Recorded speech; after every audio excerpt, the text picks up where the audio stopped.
Warning: tuning your vehicle can be a dangerous activity, and there is substantial risk involved. The dangers include, but are not limited to, permanently damaging your vehicle, injury or death to yourself or other people, damaging personal property due to paying attention to a laptop while driving. This video is intended for educational purposes only. Before altering the calibration of your vehicle, you should verify it is in proper working and mechanical condition. Have a working basis of knowledge of how your vehicle works and how the components interrelate, and understand how your tuning software works. Bottom line, you and only you are responsible for making your own decisions, as well as accepting the consequences of those decisions. I cannot be held accountable for your actions. Hey guys, all right.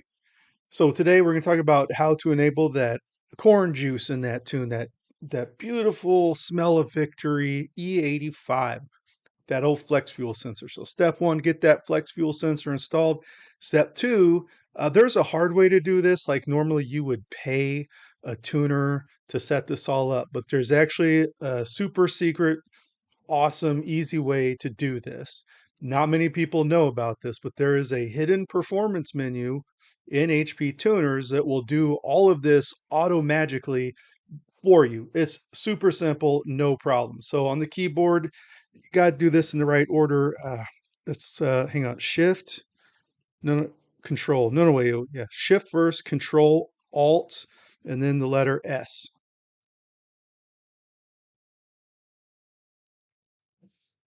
So now we have the secret performance menu. You can see I've already gone in and I've enabled some things. Future video, I'll probably go through the trans BCM and the aero package stuff that you can do. But in the past, I've added the extra horsepower and stuff, as you can see.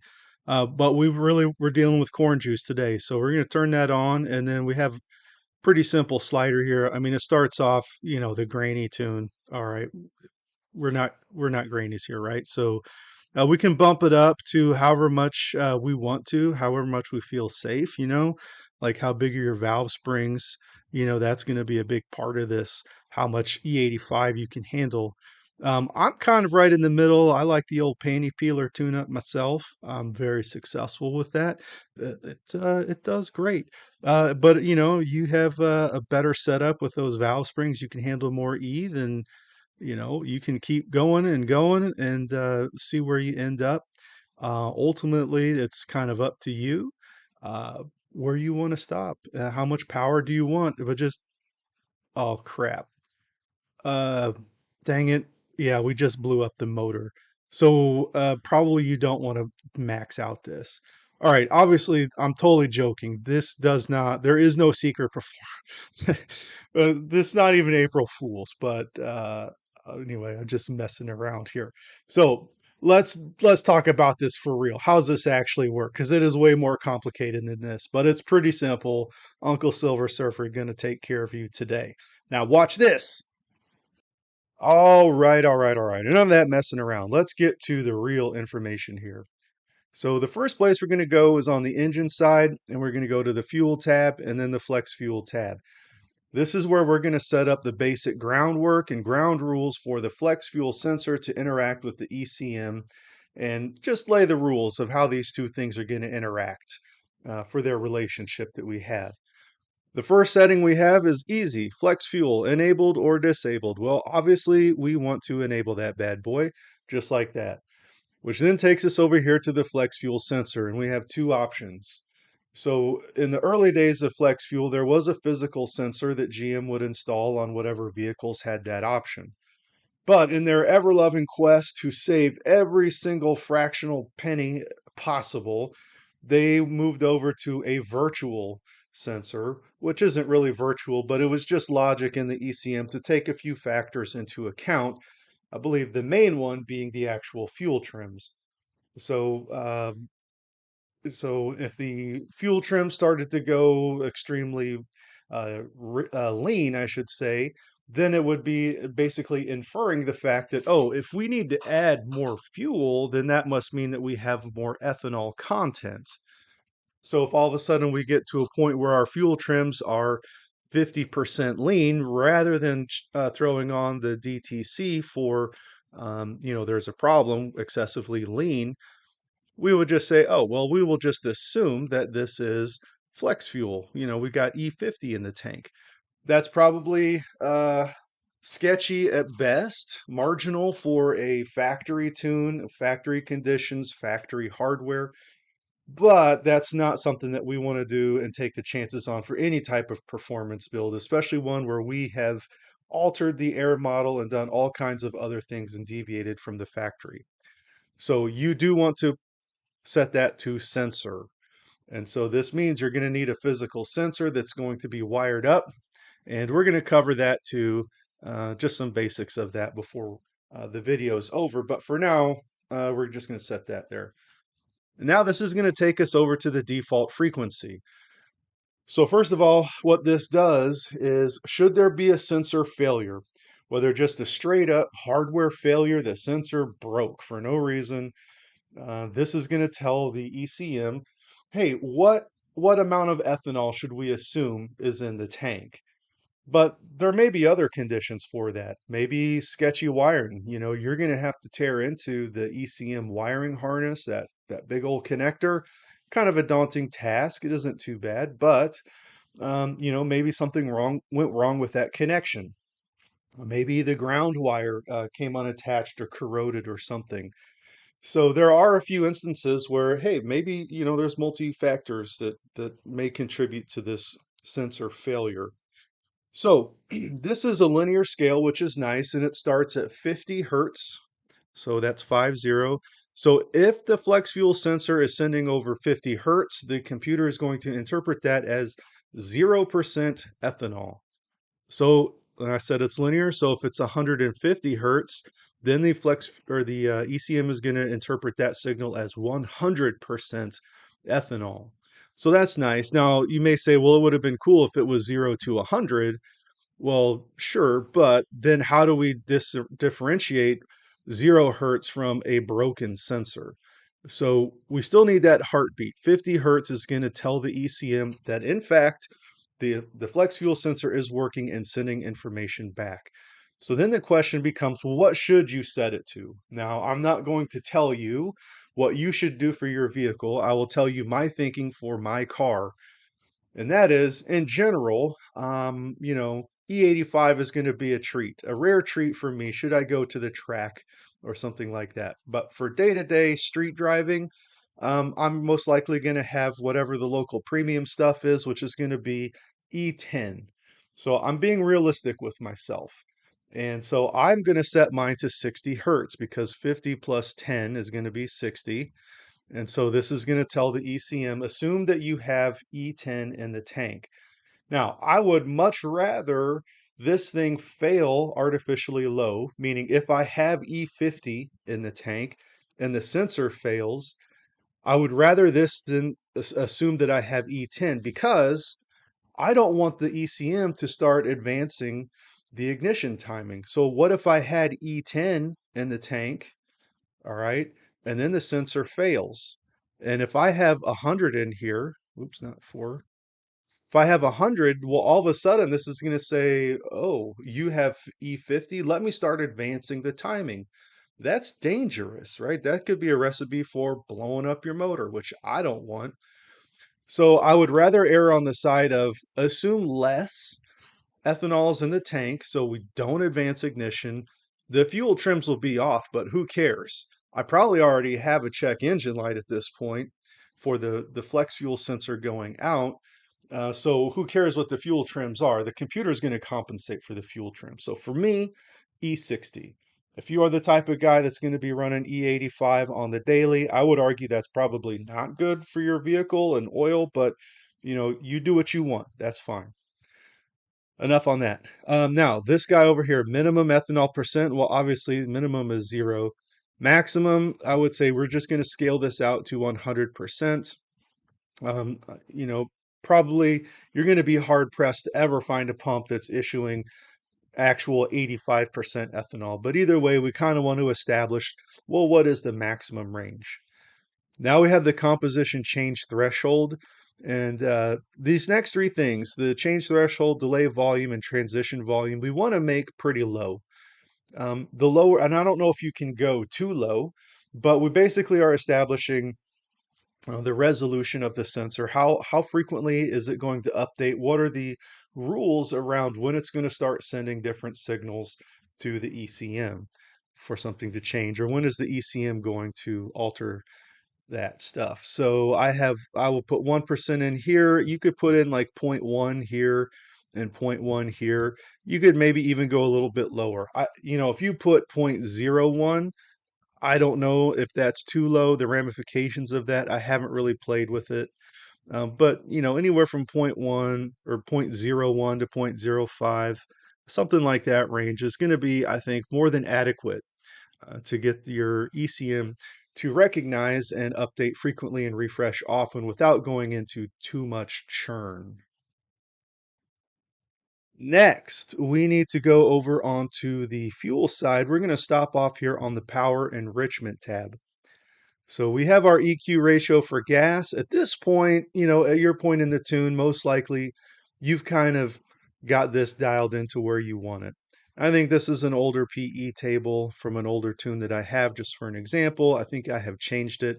Don't use this for your vehicle, right? I'm not telling you what to put for your PE tables.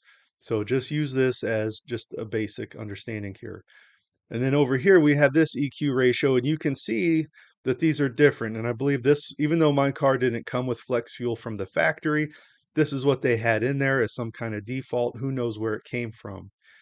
So assuming that you've done your work on this EQ ratio table, you can, as a starting point, just copy this over to the alcohol PE table. Now, the reality is you can probably run a little bit leaner. Now, how much? I don't know. Again, I'm not going to tell you the specifics, but just understand that ethanol has, in chemistry terms, a higher latent heat of vaporization, which means when it goes into the engine and it evaporates, it cools a lot better than gasoline. Just like when you get out of the shower, it gets cold because the water evaporates. Well, fuel as well as ethanol does the same thing in the engine. And that's really why we need power enrichment in the first place. It doesn't make power, but it helps cool the engine so it doesn't self-destruct itself. So if you start thinking in terms of I'm doing power enrichment to cool the engine X amount, well, if alcohol is doing a better job at that, then technically we need less alcohol to give the same cooling effect as gasoline. How much, again, I'm not going to tell you how to change it, but as a starting point, copy this over to your table.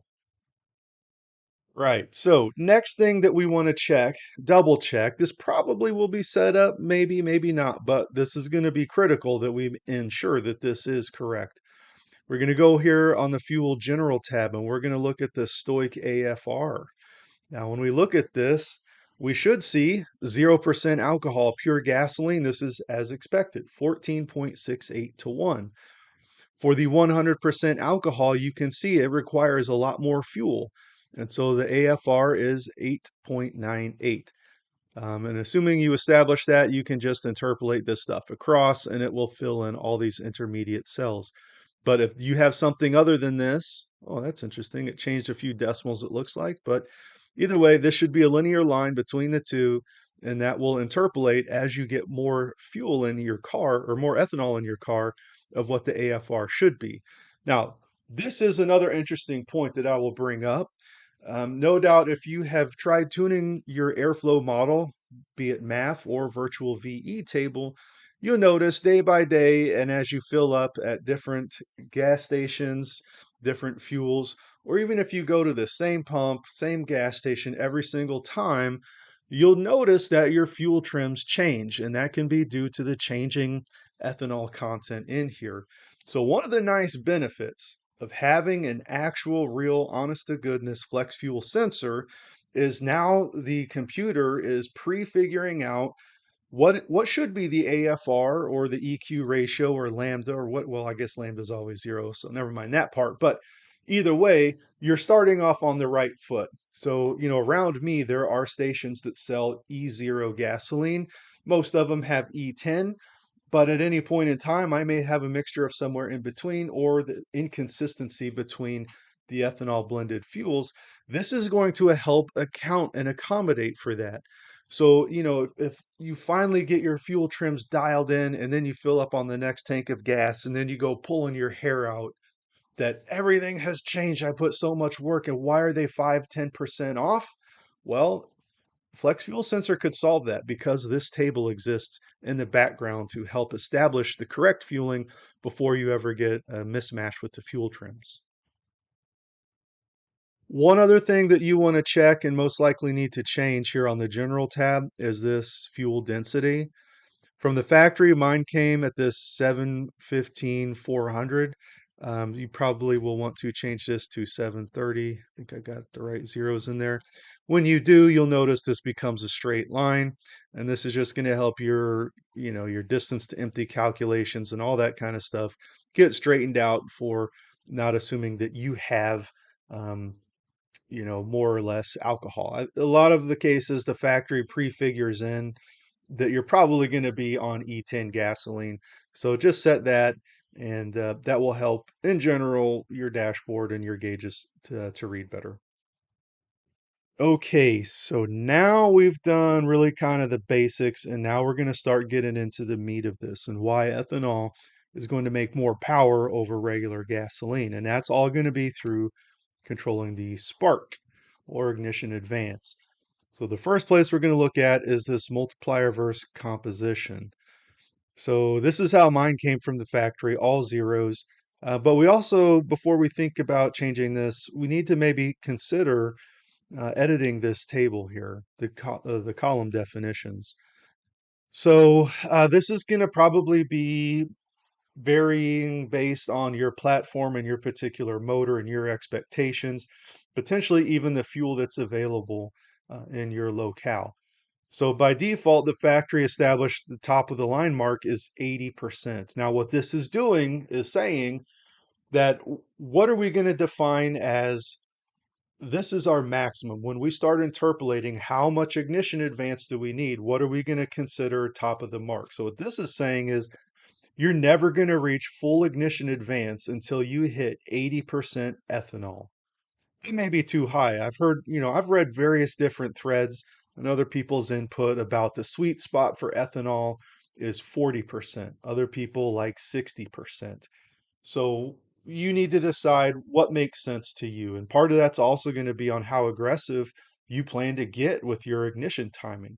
If you're only going to add 1 degree, then yeah, you could probably make this 40% or something like that. So it all varies. So you need to figure out your comfort level. So maybe we want to be more conservative. We could leave it at 80%. If we wanted to be more aggressive, we could put it at 50%, not 5, but 50. And then we want to interpolate down from there. Maybe 60. It's just up to you. I'll pick 70 as an example and interpolate down.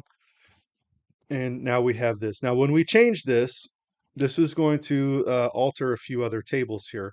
So you'll notice by changing that column definition, it impacts this multiplier table, and then if we go back, I always forget, oh yeah, the IVT terms over here. It's going to change and match the same column definitions that we did. So there are multiple impacts. So if you see that, don't freak out. That is to be expected. So assuming that you have decided on your top of the line mark of when maximum timing will be, now we need to define the percentage. So obviously this is going to be 1. And now from here, we need to kind of decide what makes sense. And I'll just interpolate as a starting point to here. I'm not going to 0. And so you can see that this is how this is set up. Um, not too bad. And you can still edit this if you want to change things. I think I've seen a lot of people run more with a simpler kind of setup like this. And it's up to you. And if you graph this out, you can see it becomes more aggressive with the more ethanol content. So you can play around with that to figure out, how you want the timing to come in, how soon and how aggressive you are with this alcohol composition table. So There's also a lot of other tables in here, and I think you're going to find that most people, aftermarket tuners and amateurs alike, are going to start to simplify some of these things. The high and low octane tables, they do look at a variety of other tables in here. I'm not really going to get into that, but like the gas table is zeroed out, the alcohol table is zeroed out. Um, this one has a few in here, so just understand there's going to be more to this. And I don't want to do a full-on timing video. The flex fuel table we're going to get to here in a second, but you also do need to double check this alcohol multiplier. And you can see it's basically saying this is zeroed out, but if you don't have that zeroed out, this is going to come into effect here. And this is basically, if you look at this MBT table, maximum base timing or torque, I should say. So this is basically helping the computer establish um, when it's estimating torque for its torque-based calculations, engine speed, cylinder mass versus timing, how much torque are we making? And so these tables play into that as well. Now my alcohol adder table is zeroed out, so presumably this is doing nothing. We do have the multipliers, but it's multiplying zero, so nothing is really changing over here. And for my car, yes, I am doing flex fuel on an NA motor. If you have some type of power adder, you probably will need to alter the maximum base stuff when you go along with that. Now, as far as the flex fuel itself, from the factory, mine came as zero.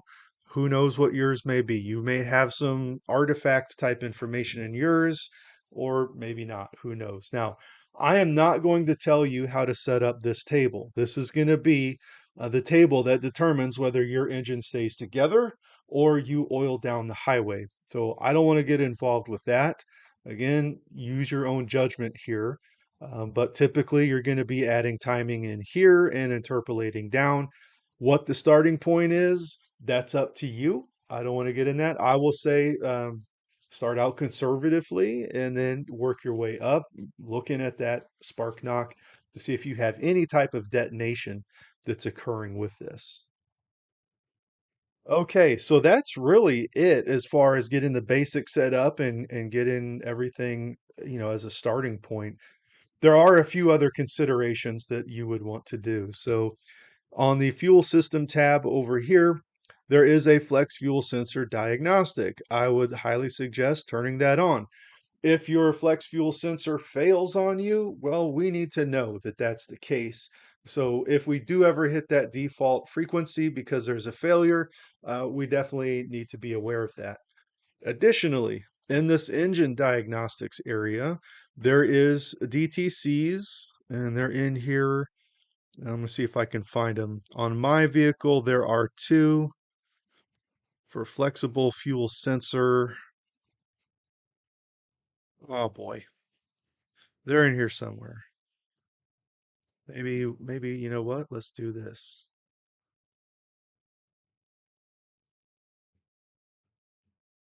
Oh, I saw them. Here we go. So we have flexible fuel sensor circuit low and high.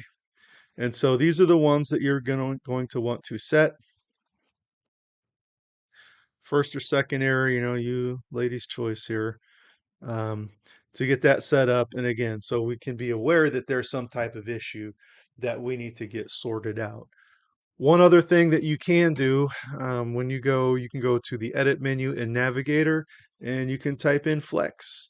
And so we can make sure, hey, we were here on the flex fuel general tab. We set these items here. Um, and the fail frequency, yep, and then flex fuel spark.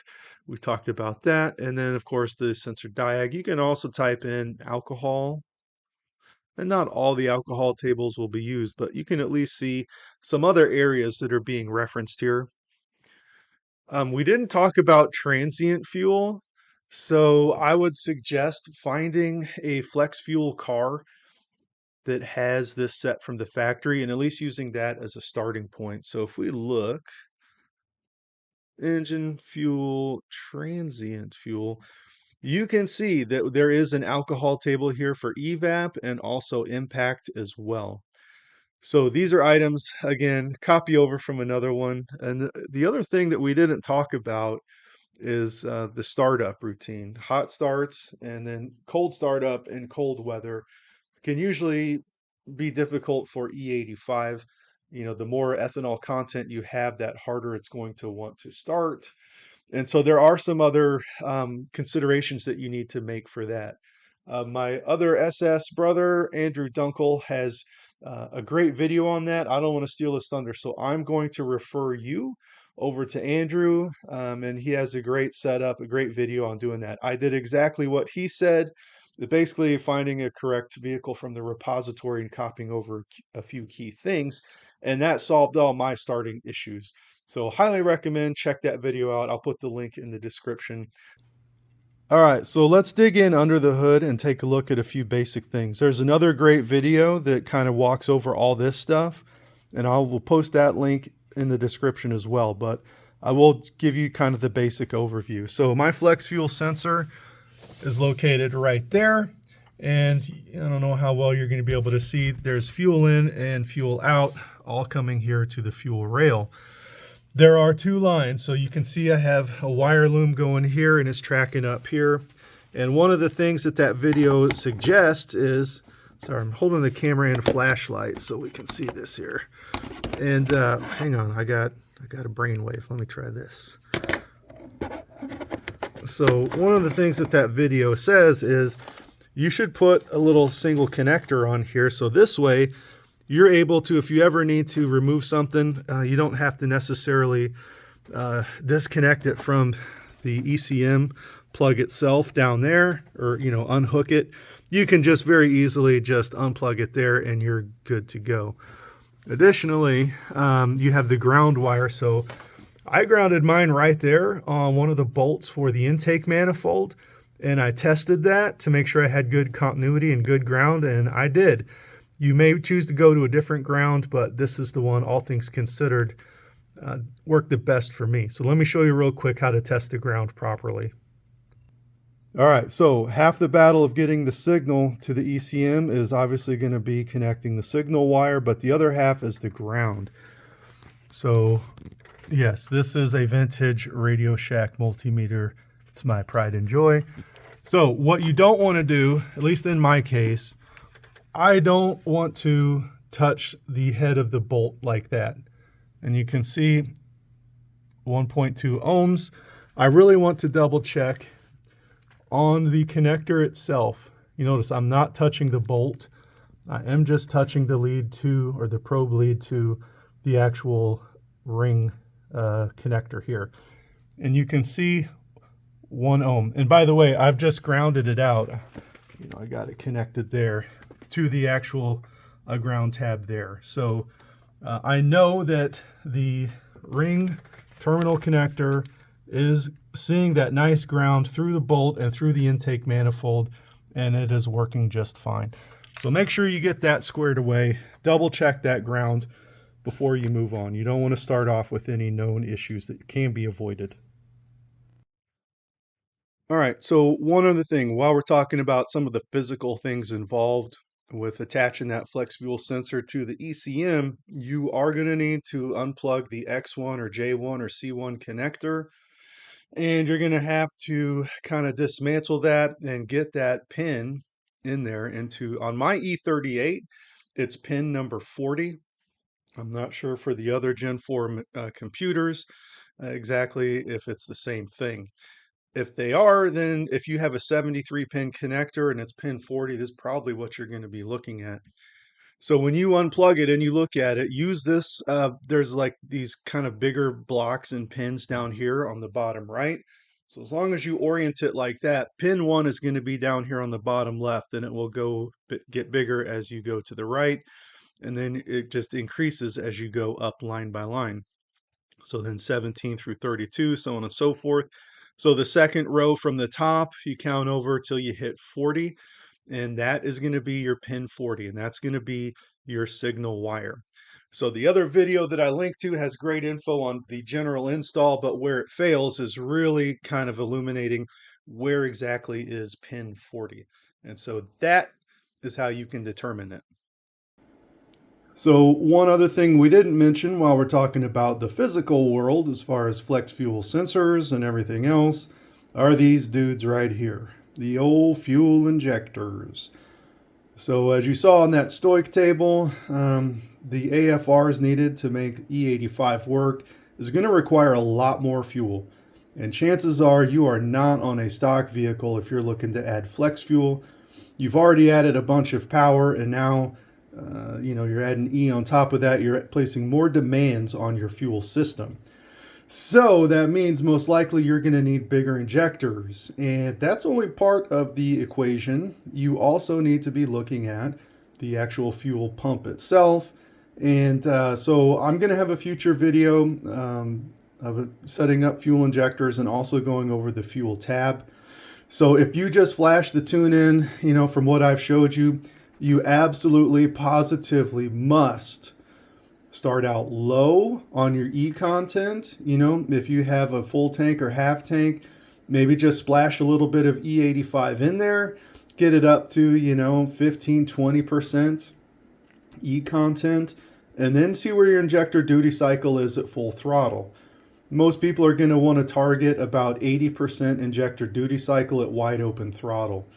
So if you hit 100% or something, it can go over 100%, but that's not good. So you don't want to be anywhere close to that. So basically you're going to start adding E content slowly, conservatively, and you're going to be looking at these injector duty cycle to make sure that you're not going to exceed it and run out of fuel and go lean. You go lean, something's going to pop and you are not going to like it. That's going to be an expensive pop. So that's the other thing that we haven't really talked about. So there is the danger in the timing, but also of going lean. So you need to consider that. Everything with the spark, start out conservatively and add timing, but also gently add ethanol content and keep an eye on those injector duty cycles. Okay, well, that wraps everything up. That should be plenty enough to keep you busy and get you started for a while. One other thing before I go, I just wanted to double check on is how is the audio quality on these videos? I had one guy comment on a previous video that he was having problems hearing me. I periodically play these back on my cell phone as well as laptop and my smart TV. The audio seems fine, but I just kind of wanted to get your guys' viewpoint on that. If you have any issues, now obviously this is the first one where I've used my cell phone camera and microphone to get under the hood and take a look at those injectors. So, the audio is going to be a little bit different on that, but mainly just, this USB microphone while I'm narrating in HP tuners. Can you guys let me know if it sounds okay? I did increase the microphone gain on this video, so this one should be louder than the others, but any feedback you have, I, of course, would appreciate it. And any technical stuff, obviously, I thrive on that. I share with you everything I know, and I would appreciate it if you teach me as well. So, as a community, we all get better. Thanks for your time, and onwards and upwards, my dudes.